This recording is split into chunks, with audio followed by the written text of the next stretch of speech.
campaigning, the debates, the polling, the ads. It's all come down to tomorrow. Most of that stuff is just about over now. Yeah, I think a lot of people are very happy about that. While over 40 million people have already voted, most of us will hit the polls tomorrow. So here to help us break down these last crucial final hours, ABC News contributor and former DNC chair Donna Brazile, and ABC News contributor and former Trump administration official Sarah Isgur. Ladies, thank you both for being with us. And I'll start with you, and I'll get to Sarah after this on the same question. 538 has Republicans favored to win the House, and it's obviously neck and neck with the Senate.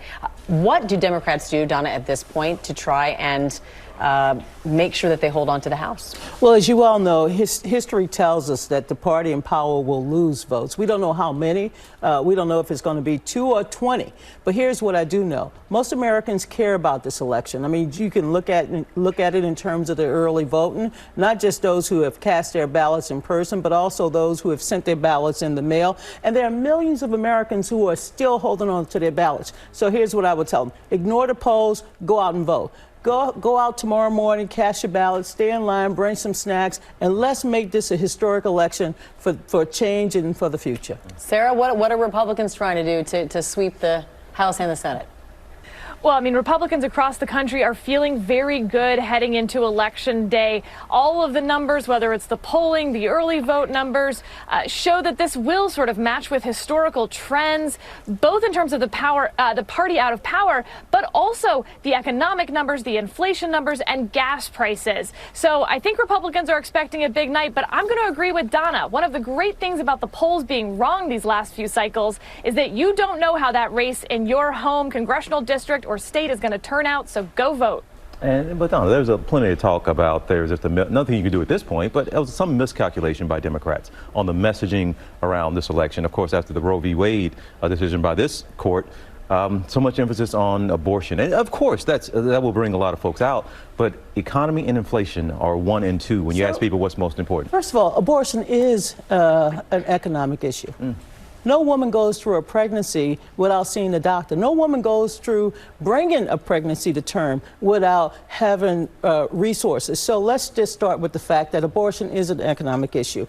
Number 2, abortion is on the ballot across the country. It's on the ballot in terms of a statewide initiative in Michigan and California, people who want to ban abortion or people who want to make sure that this fundamental freedom is still preserved. So I would argue that while some people are trying to write the post-mortem of what happened, we should focus on the fact that there are millions of American citizens who have not cast their ballots, who should get up tomorrow morning, turn their ballot in, or stand in line and cast their votes, because this election will not be over until all of the votes are counted. Sarah, let me bring you in and let you respond. Do you think there was a miscalculation? Yes. Look, I think it's bewildering that Democrats, when you look at the billion or so dollars in ads in Democratic campaigns, the #1 issue that they've run on is abortion. They did this in 2021 in Virginia. The Republican won that race. Virginia, a pretty blue state at this point, so surprising to run on that again. Republicans, on the other hand, if you look at that same ad data, the inflation, the economy are #1. #2 is crime. And I think that's why what we're asking ourselves for tomorrow is, how big might this red wave be? I think Republicans are certainly favored to take the House. They're favored to take the Senate at this point as well. But could we see Republicans, for instance, win the governor's race in Oregon, win the Senate race in Washington state?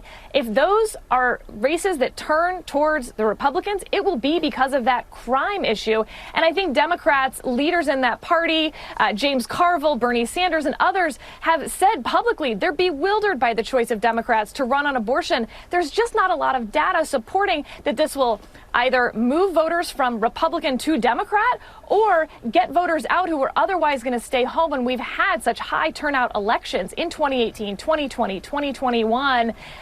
It's the economy. All right, well, we will see what happens tomorrow. ABC News contributors Donna Brazile and Sarah Isgur, thank you both for being with us. We appreciate it. And be sure to vote, everyone, and catch all the returns here tomorrow night on ABC. It all begins at 8 Eastern, right here on the network, 7 p.m. streaming on ABC News Live. Well, hey there, GMA fans. Robin Roberts here. Thanks for checking out our YouTube channel. Lots of great stuff here. So go on, click the subscribe button right over here to get more of awesome videos and content from GMA every day, anytime. We thank you for watching, and we'll see you in the morning on GMA.